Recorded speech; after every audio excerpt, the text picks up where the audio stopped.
Bom dia, pessoal. Voltando aqui, vamos ver aqui na continuidade nossos comentários. Eu falei ontem que eu ia voltar a comentar com vocês sobre as limitações, né, do poder de polícia. E eu disse o seguinte: temos aqui a limitação quanto à competência, a forma, os fins e mesmo em relação aos motivos e o objeto, né? Objeto da, da atuação do poder público, né? No tocante aos motivos e o objeto, embora a administração disponha de uma certa dose de discricionariedade, essa deve ser exercida nos limites da legislação. Quanto aos fins, quanto à finalidade do poder de polícia, né? O poder de polícia só deve ser exercido para atender ao interesse público, né? Algo relacionado à administração pública, alguma lesão à administração pública, né? Ou ao interesse coletivo, né? Daí a presença do poder de polícia, né? Polícia administrativa, estou falando aquela polícia repressiva, que é um pouco diferente, tá? E aqui um conceito, isso é conceitual, né? O poder de polícia só deve ser exercido para atender aos interesses públicos, né? Do contrário, que acontece do contrário, pode incorrer no famoso desvio de poder. E esse desvio de poder funcional do servidor fiscal, por exemplo, que excede os limites da legislação, ele incorre, né, tem algumas consequências, obviamente, consequências de natureza funcional, por exemplo, na esfera civil, na esfera penal e também, especialmente, na esfera administrativa. Por exemplo, um agente de trânsito, né, que na verdade, ao lavrar uma auto de autuação, que ele deixe de cumprir todos os rigores da lei, todos os requisitos da lei, ele certamente ele é punido administrativamente, né? Você não pode se omitir, né? Ou seja, ensejar a possibilidade de uma anulação por conta da atuação estatal, né? Interessante isso. Ok, gente? Quanto à competência e ao procedimento, devem ser observadas também as normas legais, né? Aqui a gente fala em competência, né? Claro que vamos pensar na atuação, né, municipal.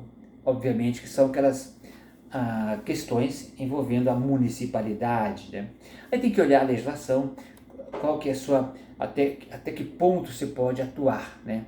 Se for estadual, também a legislação estadual vendo, né, obviamente cotejando aqui a legislação e até que ponto aquele agente, por exemplo, um agente de trânsito na esfera estadual, ele pode atuar na esfera federal, numa rodovia federal, por exemplo.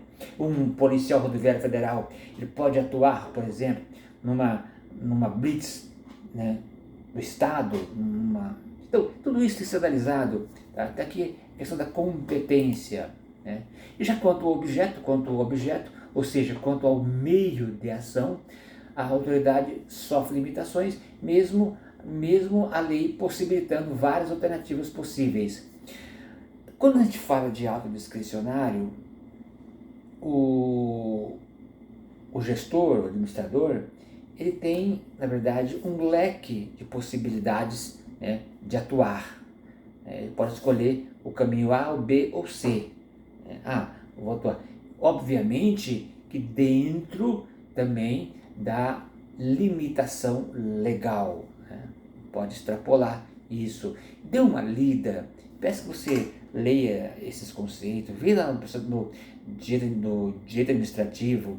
Vale a pena você fazer uma reflexão um pouco mais atenta a esses conceitos. Não estou aqui só, na verdade, fazendo um comentário com você, mas que se você que é estudante ou está aí na vida de concurso, né, concurseiro, por exemplo, você tem que ler isso com mais, digamos, mais atenção, né? São conceitos que precisa fazer resumo, você precisa, né, tá? Então, peço que você faça isso. Agora, e a finalidade? Todo ato administrativo, isso tudo, ele tem que ter um fim, tem que ter uma razão, né? Tem que ter uma finalidade, né? Eu não posso, por mero capricho, autuar pois o município pode autuar um proprietário de um supermercado ou de um açougue, ou por exemplo um estabelecimento, alegando que há uma irregularidade em algum produto, sendo que não há. Eu não posso utilizar, né, na verdade, do meu bel prazer ir lá e autuar. Isso gera, obviamente, consequências, né? Então, não é, olha aqui, a finalidade não é destruir os direitos individuais, mas ao contrário, assegurar o seu exercício condicionado ao bem-estar social. Se bem que a gente vê, as arbitrariedades ainda existem, né? Isso nos diversos níveis, né? Então, mas é isso, a finalidade é essa. Você não pode destruir os direitos individuais, não pode ferir os direitos individuais, né? Se eu tenho direito, eu tenho que ser me concedido esse direito. Obviamente, se eu preencher os requisitos, por exemplo, eu preciso de um porte de arma. Caso eu preencha os requisitos, né, a autoridade pode lhe conceder o porte. Pode. É um ato discricionário. Tá? Certo? Agora, não pode também criar embaraços que não existem para lhe impedir um direito. Agora, o que nós temos aqui, em termos de poder de polícia, regras a serem observadas no poder de polícia administrativa, né? Tem algumas regrinhas, alguns conceitos, conceitos básicos, né?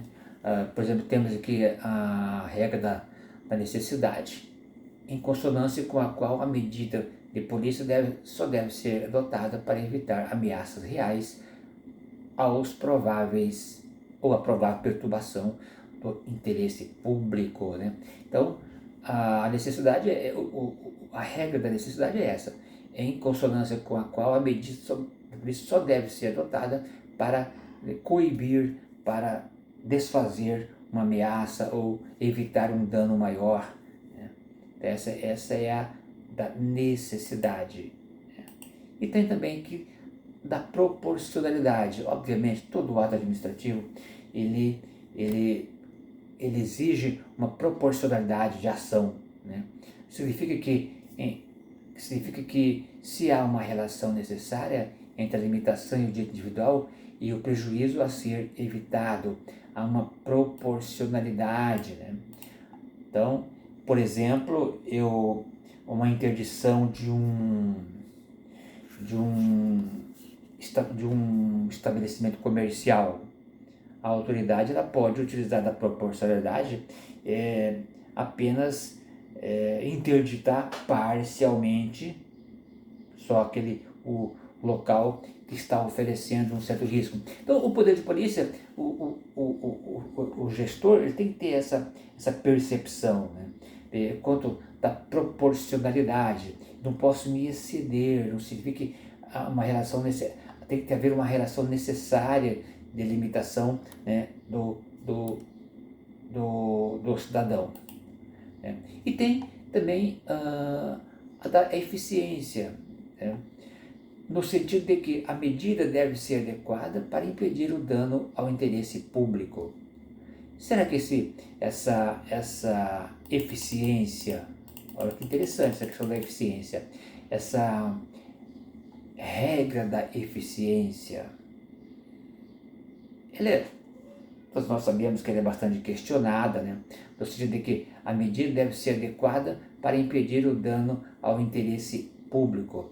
Aqui também se não pode exceder, né? O servidor público, ele, utilizando o poder de polícia, obviamente ele tem que realizar atividade funcional, atividade de fiscalização, por exemplo, atividade de controle, por exemplo, dentro, né, dos parâmetros legais, né? Teoricamente, o serviço público ele prima pela eficiência. Tem um princípio sobre isso, né? Mas, na verdade, na prática, às vezes isso não é cumprido rigorosamente. Mas está aqui, tem uma regrinha, a regra da eficiência, né? Então, basta o agente observar, né? Será que eu estou agindo dentro dos parâmetros legais? Será que eu estou sendo eficiente? Será que a minha ação, está surtindo algum efeito? Será que qual é o resultado? Qual o resultado pretendo com a minha ação? Né? Então, essa é a eficiência. E temos também aqui, por fim, né, interessante ressaltar que os meios de equação só devem ser utilizados quando não há outra forma eficaz a alcançar o mesmo objeto, não sendo válida qualquer desproporcionalidade, né? Então, a coação administrativa ela só é exercida quando não é possível uma ação amigável, ação de negociação, uma ação, né? Aí sim se utiliza da coação. E o poder de polícia, como você falou, o gestor ele pode requisitar a força, dependendo da situação, dependendo do evento, solicitar a força, né, para exercer a sua atividade solicitada. Então, o poder de polícia é isso. O poder de polícia ele é o dia a dia, né, das pessoas. Às vezes nem percebemos que estamos sendo submetidos ao ato do poder de polícia estatal ou municipal, né? Então, turma, é isso, tá? Eu aqui encerro por aqui, ainda vou falar um pouquinho sobre e temos também aqui, peço que você lê depois, tá? Depois você leia algumas regras a ser observadas pela polícia administrativas. Já falei da necessidade, da proporcionalidade, da eficácia. Então fechamos aqui. Na próxima aula eu volto com você. Agora vamos mudar um pouquinho o tema, vamos falar um pouquinho sobre servidores públicos, né? Cargo, o que é cargo, né? São algumas atribuições dos servidores públicos. O tema ele é batido em concurso público, né? Espero que você volte comigo na próxima aula. Vamos falar então, começar sobre servidores públicos. Beleza? Um abraço, até lá.